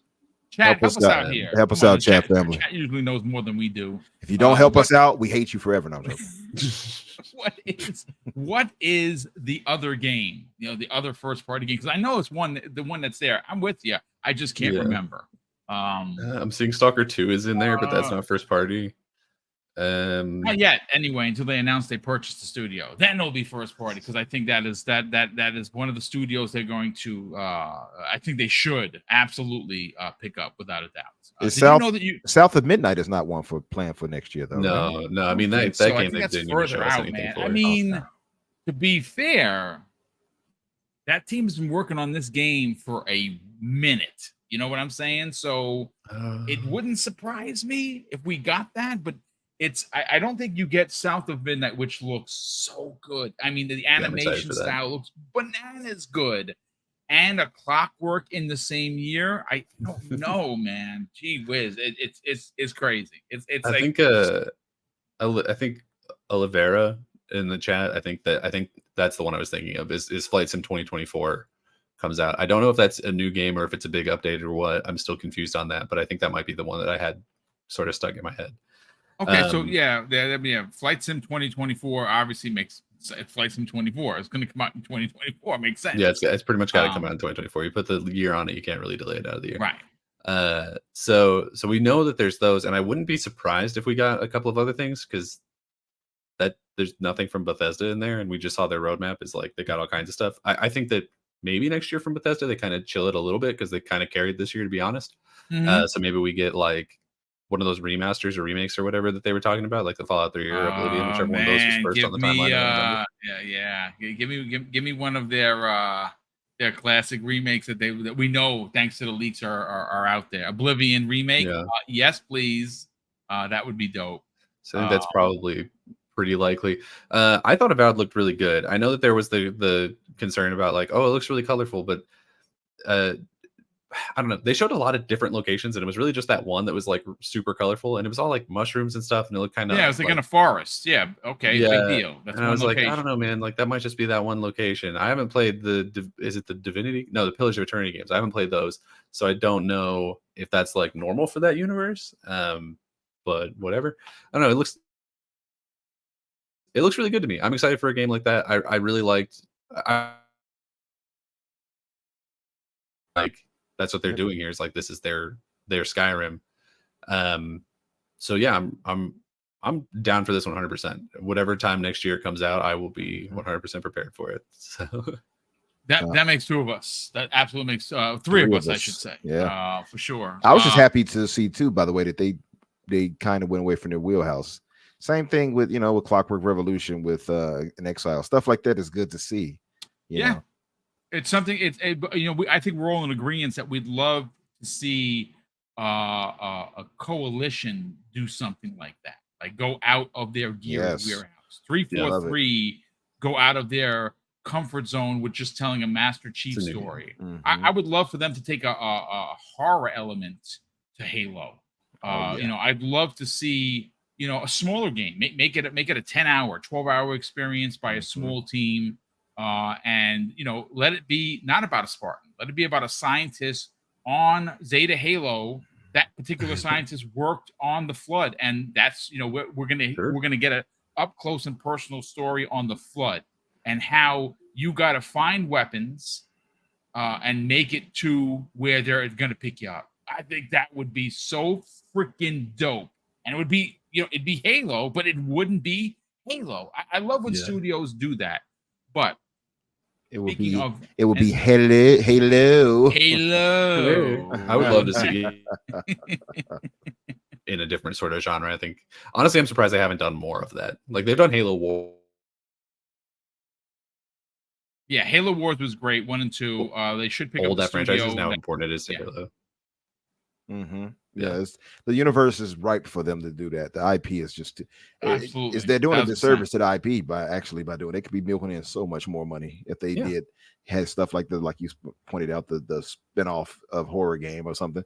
I often said give this Fireteam Osiris their own game. Hell yeah, dude. Let's get a story. Let's get a game about them. I think that'd be dope. Yeah.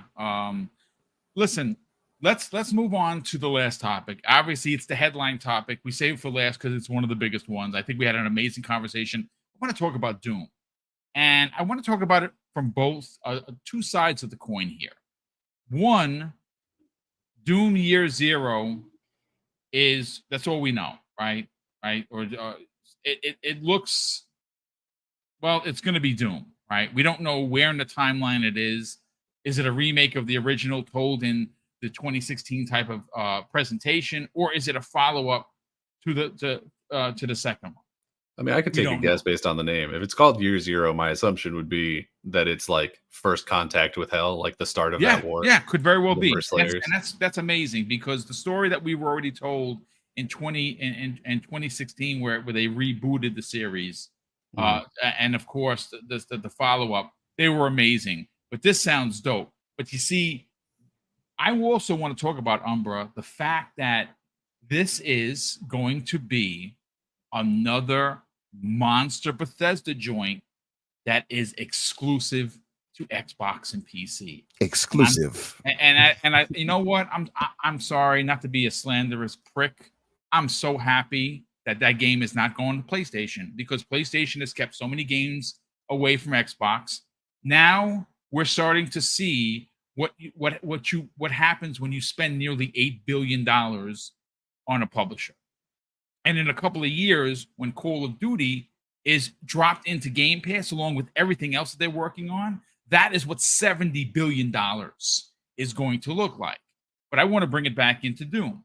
Doom Year Zero, wherever in the timeline it is, whether it is a retelling of the original, it is the first contact with hell, like Daniel had to say, or it's just some sort of a follow-up to what we already have from 2016 and the sequel. I'm here for it, but I'm here for it in a way that this is now going to be an exclusive. And I'm wondering, I got to bring this up. I'm wondering, at what point do game journalists stop punishing Microsoft for this exclusivity when they championed it on PlayStation? What are your thoughts on this now being an exclusive Xbox title? Well, the same way I feel about all those exclusives coming to Xbox. Delighted and delightful. You're greedy Umbra, so of course absolutely. The only one passing me up is Drawn TJ. But yeah, man, I love it. Again, I think it just cements Xbox, their roadmap. I mean, they knew what they were doing when they purchased them. Same thing with ABK. They know what so much greatness is coming out of that as far as releases and things of that nature. I mean, personally, for me, I'm interested in seeing how they're going to go about it with the Year Zero. It's possible they could put it on multiple platforms, but I just don't see why they would at this point. You may as well keep that in-house, keep it exclusive. I feel like Danny kind of hit it on the head on what this, like, the elements would be about it, like the first encounter with it. So I'm interested in seeing how they'll handle that. But yeah, I don't see them making it multi-plat personally, and I mean that's the rumor anyway, right? But so yeah, excuse me, I feel I'm burping. Yeah, so no, I would absolutely want it to be exclusive, and I want most of their games to be that way personally, outside of like specific multiplayer type games and stuff. But yeah, call me greedy TJ number 2, I guess. Yeah, sounds like a plan to me. I had something else I was going to say on it, but can you come back to me in a second? You absolutely can. I do that all the time because, well, I just turned 53, so of course, last Monday. So I'm here for it. I forget stuff all the time. Daniel, let's bring you in on the conversation, because I think that this is this is a grand conversation for the fact that we're getting a new Doom, and we knew that we knew id Tech was working on something, right, Doom related. What we didn't know, the name was the title that came with the big leak. We do know that the next iteration of ID Tech 8 is going to be front and center in this game, which is a freaking amazing. But again, if you want to call this the slanderous Boom, fine. I'll take it. I love the fact that there's a really solid chance that this is going to be an Xbox only game. Now, granted, you play on PC, sure, and you'll be able to buy it on Steam, but you know where you're not going to play it? You're not playing it on PlayStation. And I'm actually happy about that, because obviously this is why you spend nearly $8 billion on a publisher. You get games exclusive. And I don't know if you want to come back to it, and talk about on the back end. Will the gaming media continue to punish Microsoft? We can address that afterwards. But let's tackle Doom year 1 or year 0 as an exclusive IP now for Xbox. So it's definitely going to be exclusive, right? Like whatever it makes next will 100% be exclusive to Xbox and PC, right? I think that we saw that already from the FTC, like everything coming out of Bethesda, and Phil was like, yeah, all of it. So it's definitely exclusive. I don't think that that's even a matter of debate. I'm sure some people, so we know which people, some people will be like, oh, market's coming to PlayStation, like they said with Starfield and Elder Scrolls, but we know that that's not the case. So here we are. Welcome to reality. Snap back to reality. But in terms of what is going on with this game, there is a small chance, just to throw it out there, that this game is actually already out in form of the DLC that came out for Doom Eternal. I don't know what the roadmap said about the DLC for that, but that was the DLC for Doom Eternal was sort of going back in time and doing like meeting the first Slayers and being a part of that war. So there is a small chance that that is what that is, because we've also been hearing rumors since then that it was doing a Quake game instead. So it's possible that they've pivoted. Who's to say? Because that thing that we're looking at was from like 2020 or something. So I'm sure a lot of stuff has changed since then.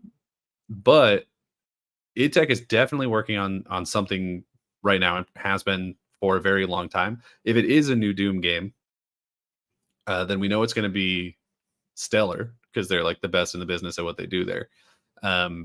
Will it receive a lower rating because it's Xbox exclusive? Oh yeah, almost certainly, 100%. Especially if we're looking at user reviews, right? First party games always get just completely destroyed in user reviews because Metacritic is a walking joke. But it'll also be the situation of like, oh, we didn't get a review copy for Doom Eternal, so we're gonna see the same story for Starfield play out in every first party Microsoft game, probably for the next several years. I really don't think that that's going to change anytime soon, and it probably won't until such time as Xbox sort of takes over more of the mind share, which I do think is coming, but it'll take a while. And even then, I'm sure we'll still see like, biased reviews and things, because unfortunately to a review or any situation with their innate biases. And the trick, if you're a bigger publication like an IGN or something, should be putting somebody on that game who you think is going to give it its most fair shake. And we didn't get that for Starfield, unfortunately. But it's not inherently a bad thing to have biases. Everyone has them. It's something about when you're writing for a bigger publication, you do need to overcome that. You need to think about it in the most objective way possible. But at the same time, video games are an art form. And the thing about art is that it is entirely subjective. Like, just because somebody, I mean, in this case, we know that for a lot of the reviews, the poor reviews for like Starfield were probably based on bias, and were based on just a lack of information, as we saw from that one person who played like 4 hours of it, right? But everyone brings their own sort of viewpoint on video games, and so we are going to see negative reviews for every game. Like we've seen negative reviews for PlayStation first party games. I think Stevivor gets in trouble for it a lot because they're just not his type of game, but he still reviews them. Because I think he's like I think Stevivor is like a 2 or 3 man team. Like it's very small, so he just does the reviews himself. Although he's blacklisted from them now, so I guess we won't see that anymore. Right. But it is what it is. So will we continue to see people who are reviewing this game poorly because of Microsoft? Yes, absolutely. And that's a shame. Like it is the situation that there are people who view a game differently based on the overarching company that made it instead of the actual merit of the game. And that's part of built-in biases. And I wish that people would sort of move past it. But also we're getting to a world where review scores are meaning less and less. Like every single time one of these situations have review scores mean less to the general public. Like we'll look at them and we'll be like, oh, it's cool that like, I don't know, Cocoon's at like an 80 something or whatever. Like that's great. Good for them. Congratulations or whatever. But if you actually look through any list of Metacritic reviews, you're like, half of these don't make any sense. I don't agree with any of this. And it's just how it is. Like I 100% feel like, and I've gone far off topic and kind of rambly here, so I apologize for that. It's a conversational really podcast. By all means, ramble, brother. That's what we do here. That's fine. I apologize. Yeah, I think we're getting to a time and place where people are going to stop looking at looking to the big publications for reviews because they're kind of voiceless, right? You can't compare one IGN review to another really because they're always written by different people, and then that group of people rotates. It feels like daily. Like there's always people leaving IGN or coming into IGN. So I think most people are probably going to start switching over to like, what's my favorite YouTuber saying? What's Maddie Plays saying? What's what are these people saying about these games? Yeah, or Skill Up, for instance. Yeah. And I think that's just where we're heading. And so we're going to by making that jump, we're also going to see a lot more bias coming from specific YouTube channels. But it's going to mean less and less. So I don't know.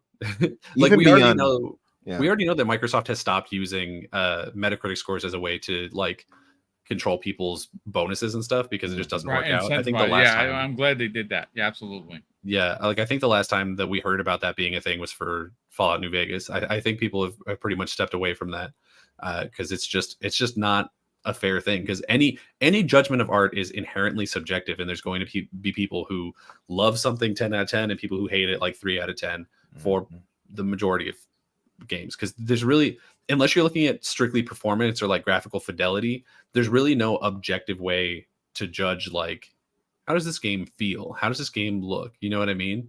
Like there's always gonna be people who are like, oh, I love the art style of Legend of Zelda Wind Waker, and other people who hate it. You know what I mean? And that's gonna make a big difference in the review scores. So it's just a crapshoot.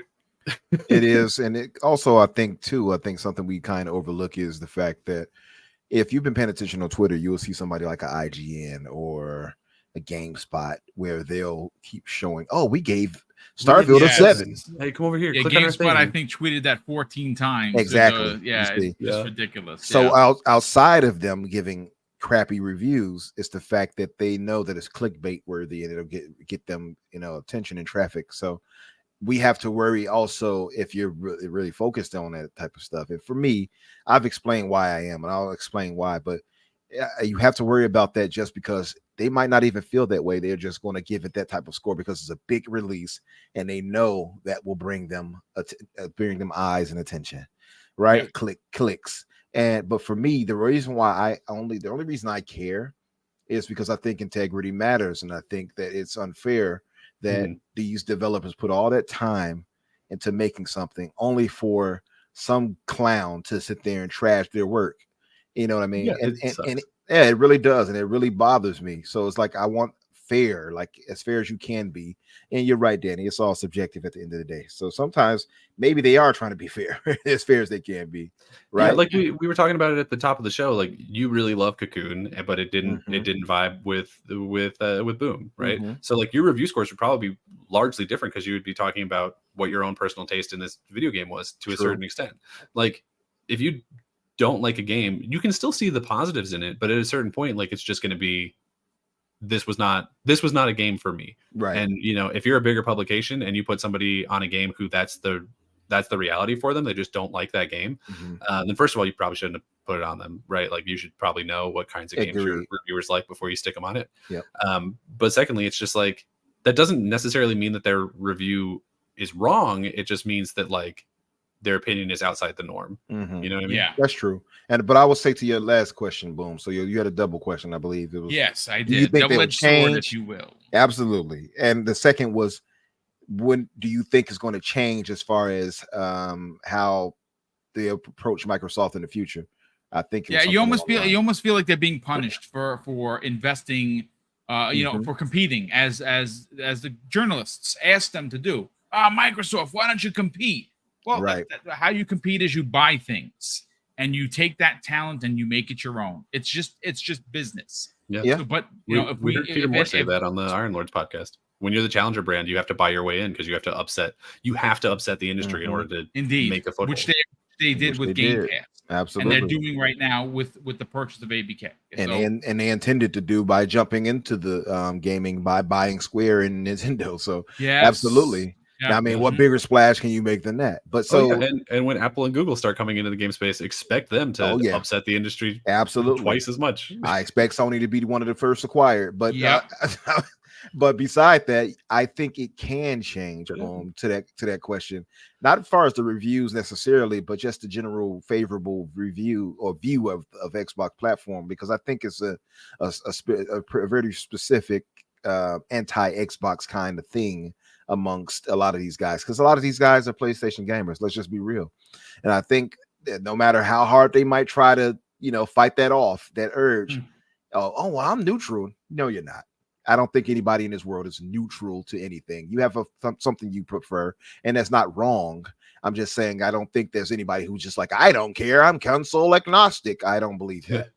I personally, I really don't. I just don't believe it. Unless you're in all things. Yeah, unless you're just straight PC, I don't believe that you're console agnostic. I think that you have a preference when it comes to that. Yeah, that doesn't necessarily mean you hate the other thing. And it doesn't mean you hate the other thing. Exactly. Right. It just means you have a preference. Right? Exactly. But I feel like if the only way for this to really turn around is for Microsoft to take that market share, they're gonna have to have a 360 type era, I think, again, where things are popping left and right. And I think they're going in a direction, by the way. Indeed. Just to say, once that happens, I think that no matter what they try to do, they're going to have to acquiesce. They're going to have to be honest and give Microsoft a fairer shake, I think. Yeah, I mean, you hope so. I mean, obviously, Starfield is polarizing, and it really got clobbered by the rhetoric known as the gaming media for being an exclusive. Dan Stapleton, which of course said it. He said it in a tweet months before that, if even years before the game release, that if Starfield and Elder Scrolls 6 were to become Xbox exclusives, there will, in all capitals, be ramifications. Well, he showed his ramifications by giving it a 7 twice. Yeah. And then you got the new guy on the podcast Beyond being like, if Spider-Man doesn't get a 9, I'm gonna have words with the guy. Yeah, we talked about that yesterday. Yeah, if Spider-Man doesn't get a 9, I'm gonna have words with that. Clearly, they were joking in that moment, but when you pair that with all of the other things that have happened, it's like, this is a bad picture you're painting. My pop used to say, "Son, that's called seriously joking, and I don't like it." There's I seriously need you to stop joking. And by the way, folks, this footage that you see in front of you is not my actual review gameplay. This is the footage that Microsoft sent me home with when I went to the secret event at the Microsoft Experience. So yes, this is Forza, but I'm allowed to show it. No breaking of NDAs, because I was able to show this weeks ago. So again, you saw racing gameplay. I wanted to continue the trend. I have new gameplay footage of my actual review that will be happening Thursday morning at 11 a.m. Listen, this has been a great show. We hit, let me see, 1, 2, 5 topics, which is a freaking amazing in 2 hours. And obviously C Money sends his apologies. He couldn't be here. some personal stuff popped up. Shout we'll out get to him. C Money. Yeah, he's good, but we'll get him back next week. And obviously, he's going to be a guest tomorrow night with the missus on Primetime Gaming at 7 p.m. Eastern Standard Time. Be and we're prepared going to really for a 4-hour show, folks. Yeah, You well, all- this is Boom not allowed I'm for just that. messing. It's going to I'm be just 2 hours, messing. but yeah, they love long shows, but it's fine. Let me catch up on these last 3 super chats, and then we will get everyone out of here. We had Drawn TJ drop an additional $5 super chat and says Forza Horizon 6, which I think you might see not next year, the following year, because they have been working on it. Xbox needs to buy Creative Assembly for Halo Wars 3. Watch Addict's video. Yeah, he did put out a good video regarding them purchasing Creative Assembly, who just were relieved of their duty of making a game. They should pick them up. They're at almost, you should pick them up without even thinking twice kind of a situation, because Halo 3, Halo Wars 3 would be a big game. Why not? Gamer by Choice drops a very generous $2 super chat and says people like exclusives until they're excluded. LOL. Yeah, I mean, listen, the difference, there's such a vast difference in when you say exclusive for Xbox versus exclusive for PlayStation and Nintendo. Nintendo and PlayStation lock it behind the paywall of the console. Microsoft, or specifically Xbox, when they say exclusive, you are, as a consumer, can consume that content on your phone, on your TV, on your tablet, on your PC, or your traditional console. You can play it on your ROG Ally. You can play it on your Steam Deck. Many places for you to play. That's the difference. And you don't have to own the console to play these games. Obviously, the newer Samsung TVs give you the ability to link a controller and just play if you're part of Game Pass. That's amazing. You don't need a freaking console. That's crazy. But again, that's the difference between the exclusivity and Microsoft and the way they do it versus the other guys. We have Highlander 001 drops an additional very generous $5 super chat and says, I find it funny that many ponies said that they did not care Bethesda was owned by Xbox, as they are buggy. Now that they are BMW, they will not get the new games. Well, you know what? In the words of the late great Richard Pryor, tough titty, buy an Xbox. He didn't say that, I did. But listen, Umbra, let's get you out of here, brother, and let's sell your brand. The Fix, each and every Thursday with Daniel McGee blowing up. You know, you're getting more guests. We talk behind the scenes. I'm going to be guesting sometime towards the end of October. Cannot wait to join you guys there. Where can people subscribe?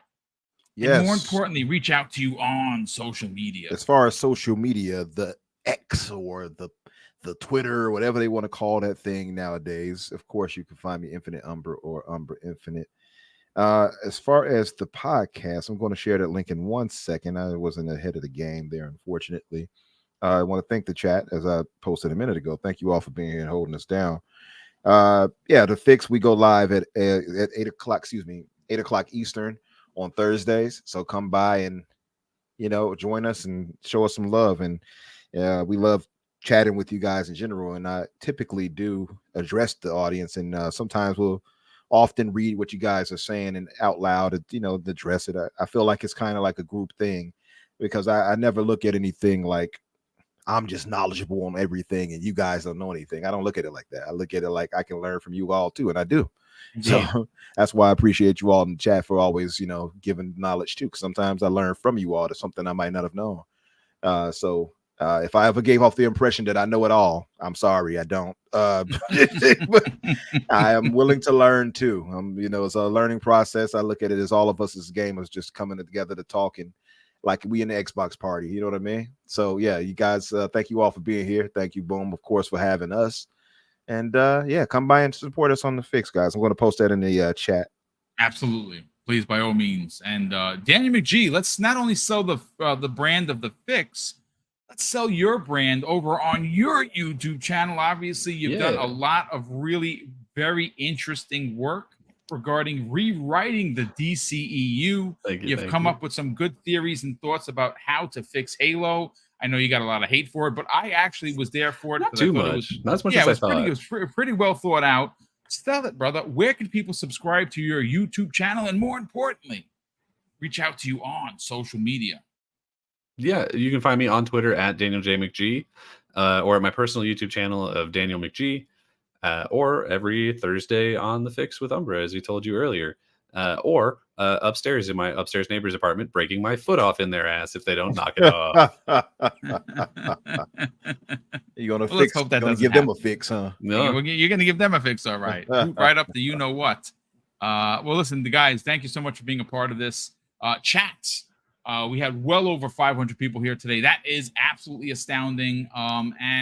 Listen, if you're finding the channel for the first time, folks, we seem to be stuck in a little bit of mud. We're 5 subs away from the halfway mark of 14K. We're at 13,495, and we've been stuck there for days. If you're finding the channel, for the love of Jehovah, consider subscribing. I do this 5 days a week, 5 different shows. This week, I'm doing 6 live shows because I'm doing the review of Forza on Thursday morning when the embargo lifts. Hopefully, you'll tune in to get some updated gameplay, as well as my hot take on my 20-plus hours worth of play. Listen, I'm going to break down exactly where I was in regards to the accessibility, the leveling. I'm going to break it all down for you. It's going to be a great 30 to 40-minute show. And, of course, we're gonna have a nice one-on-one with Mav from Fun Speculation on Thursday's X Vlog Live. But, of course, I'm going to close out the show. But, first of all, let me just say a big thank you to all the Super Chats. And, obviously, the channel memberships, those allow for the big giveaways. And I'm happy to say that all $500 worth of gift cards that we did on Friday have been officially delivered to everyone, even someone all the way in Europe, as we said we would do. We transferred the monies, the $50 winning, over to them via PayPal, and everyone officially has their gift cards, and I'm very happy about that because that's always very stressful. You know, you put these contests together, you want to make sure everyone gets their stuff, and thankfully, all 10 winners have their prizes. And, of course, we can't do any of that without the help of the Super Chats and, of course, the channel memberships. We do have another $500 giveaway coming in November, and we have the big $1,500 giveaway for our 6th annual Christmas with Mr. and Mrs. Boomstick, a 2-hour show. It's the most money we've ever given away. We're giving away 10 $100 gift cards and 2 grand prizes of $250 gift cards, 2 of them, for the total amount of $1,500. And we can't do that, folks, without your help. So thank you so much, as always. And of course, I'm going to close out the show with something that's incredibly important to me. Hopefully, folks, one day it'll be important to you. And that's something that my dad taught us when we were kids. And he would say, Craig, treat others how you want to be treated. And also, it doesn't cost anything to be nice. You live by those rules, Craig. I can guarantee you, you're going to have an awesome day. So take care, everyone. And we'll see you next week on the newest episode of the Xbox Factor Podcast.